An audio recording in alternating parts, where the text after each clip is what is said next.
Hello, everybody, and welcome to this next PRINCE2 7th edition webinar from IT Online Learning. My name is Ryan, and I'm very happy to be here with you today. Now, guys, PRINCE2 has been designed so that it can work within any context, including the organizational and commercial context, the delivery method, sustainability requirements, and of course, the project scale.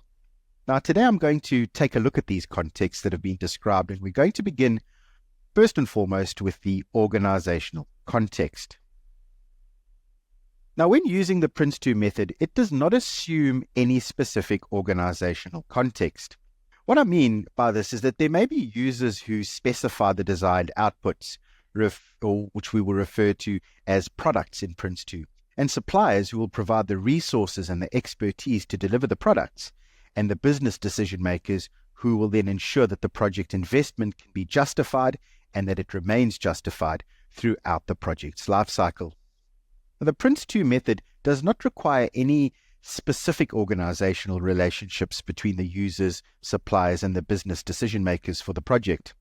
The users, the suppliers, and the business decision makers may all come from the same organization, or they might be in separate organizations with commercial agreements between them.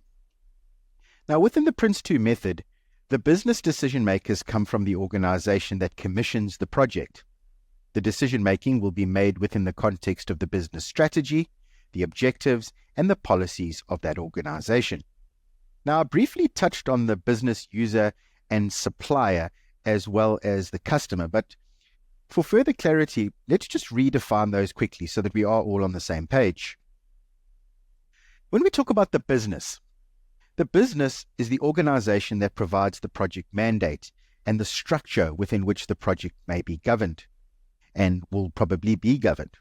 Now, any use of the term business in PRINCE2, when you hear business, or even in the PRINCE2 manual, is usually referring to the organization. Next up, we will have the user side of things, or the user community. Now, the organization that will use the project's products to enable it to gain the expected benefits will be referred to as the user side. Now, remember, guys, these may be internal or external users to the business organization. Next up, let's define supplier. Right. Now, this is the organization that provides the expertise, the people, and the resources required to deliver the products that are required by the project. As with the users, the suppliers may be internal or external to the organization. And then finally, I mentioned to you the customer. So let's take a look at the customer. When we have a commercial relationship between the business and the supplier, the business is regarded as the customer. Remember, the customer usually commissions the project, and that need for change is really the change needed in their business. Now, I've just mentioned the commercial relationship or commercial context, and you may be wondering, well, what is this then? So let's have a look at that then. Let's take a look at the commercial context. Now, the business may have entered into a commercial relationship with a supplier to deliver the products that fulfill the needs of the users as defined in the project's business case. The organization delivering the project, or the supplier, will do so to satisfy a particular need identified by the business or the customer. Now, the business may divide the work into one or more elements, some of which may require suppliers to deliver, and other elements may be delivered by the business itself. For example, an internal department such as IT or facilities. For a supplier, the work to be delivered could be the subject of a legally binding contract resulting from a procurement process. So to deliver this work, the supplier might procure subcontractors themselves, further dividing its work into additional elements. Now, in a commercial environment, there may often and probably will often be hierarchies of commercial relationships between suppliers, rather than a simple customer-supplier relationship involving two organizations. Projects might involve multiple organizations covered by multiple contracts, and there may be a single customer with a prime contractor, or there may be several customers and several supplier organizations, each of which may have its own business reasons for undertaking the particular project. Now, the contract between the parties describes how the customer or customers and the supplier or suppliers will collaborate to deliver the project. the rights and the duties covered by the agreement will need to be reflected in how the project is managed. Now, in this PRINCE2 manual that you've probably heard about before, called Managing Successful Projects with PRINCE2, and generally when learning about PRINCE2 and practicing PRINCE2, the term customer is only used where there is a commercial relationship between the business and the supplier. I previously mentioned PRINCE2 has been designed so that it can work within any context, including organizational, which we've looked at, and commercial, which we've also looked at. But there's also the delivery method and the sustainability requirements and the project scale that I'd still like to take a look at today.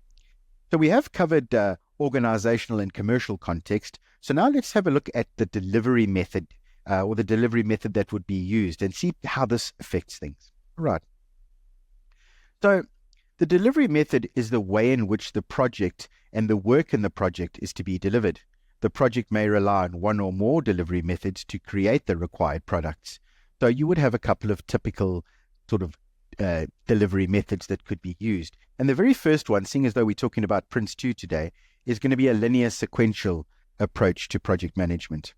Now, a linear sequential approach, each of the delivery steps here is to create the products, and this occurs in a sequence, okay? And the product is made available sometimes during, but mostly at the end of the project.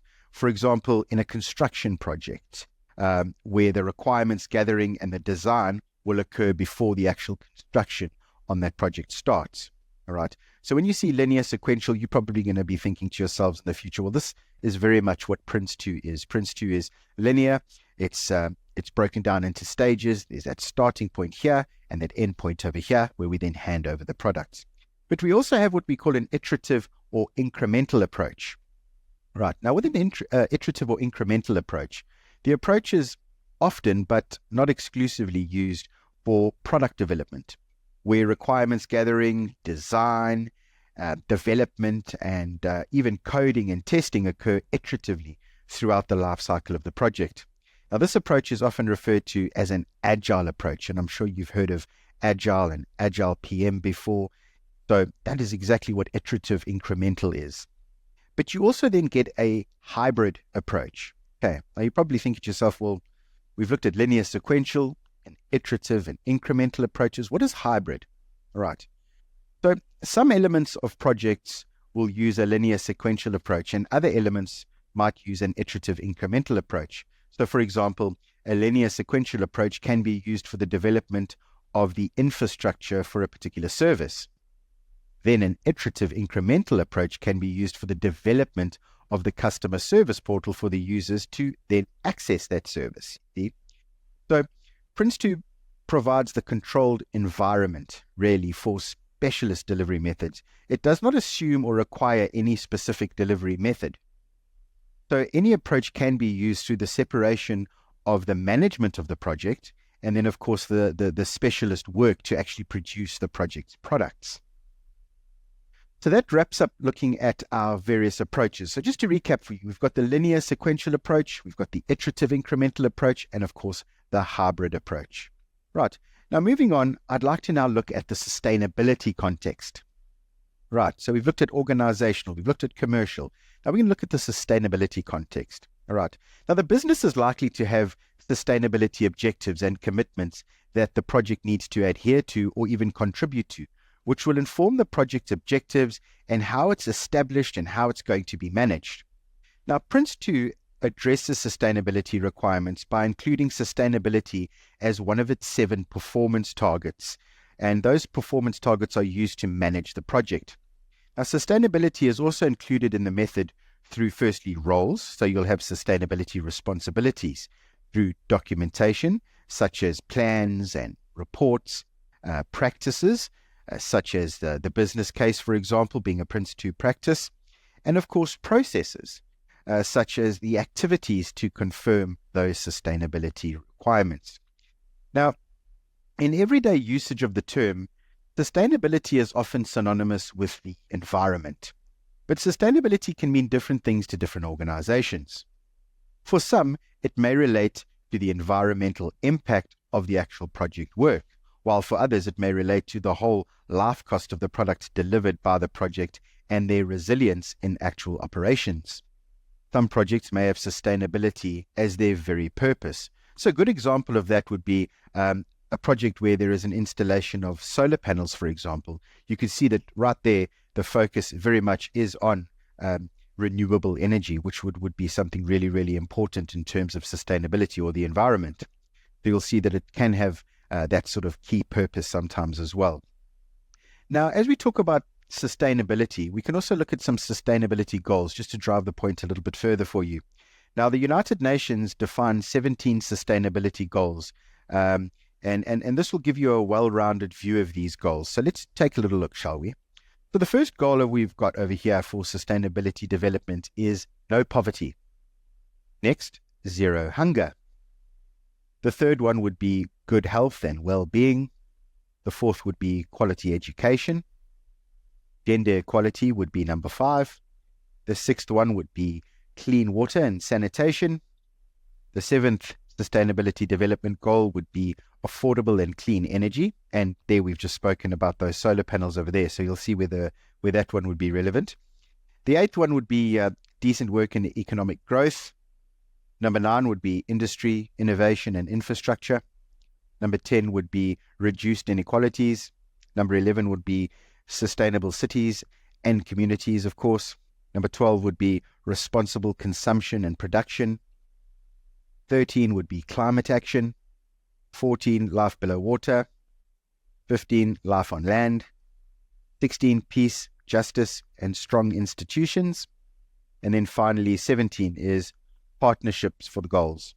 Right, now these sustainable development goals are good to take a look at and good to try and understand, because as a project manager and just organizations around the world, if you really think about it, these are very, very important areas that everybody really has a responsibility for, and we should all try to adhere to, if not all of them, at least some of them. Right. Now, let's move on to the scale of the project next before we wrap up today's webinar. Now, this is going to be the final part of today's webinar, as I said. So I'd like you to remember that the PRINCE2 method is flexible, all right? PRINCE2 has a principle that you can tailor to suit the project environment. So it is a flexible method. So it can be simplified for small or simple projects, or it can be expanded for large or complex projects to then ensure thoroughness. Now, the perceived scale of a project is relative to the organization. What is considered a small project, perhaps in a large multinational enterprise, could be bigger than what is considered a large project in a small organization. It's usually more helpful to think of projects in terms of simple rather than small and complex rather than large. So generally, it is a case of how the business perceives the risk and the importance of the project relative to its business as usual operations. Now, PRINCE2 can be tailored, as I mentioned, to the scale of the project via various different ways. So we'll look at those. So firstly, PRINCE2 can be tailored to the scale of projects via governance arrangements between the business layer, and then below that we'll have your project board, and then your project manager, and then of course the teams below that doing the work. Or via choice of which project roles are appointed to individuals from the user, business and supplier organizations. For example, combining roles in a simple project and dividing roles in a more complex project. PRINCE2 can also be tailored to the size and scale of the project via sort of formality of the level of detail in the project documentation. And in PRINCE2, we call this project documentation management products. This can also be done via formality of the project controls. So, for example, frequency of reporting and reviewing processes as well. And then also via selecting and integrating and having integration of the management approaches, such as the commercial management or change management approaches. Also, this can be done via the number of stages and work packages that the project gets divided into. And then finally, it can be done via setting of the project performance targets with their relevant tolerances as well.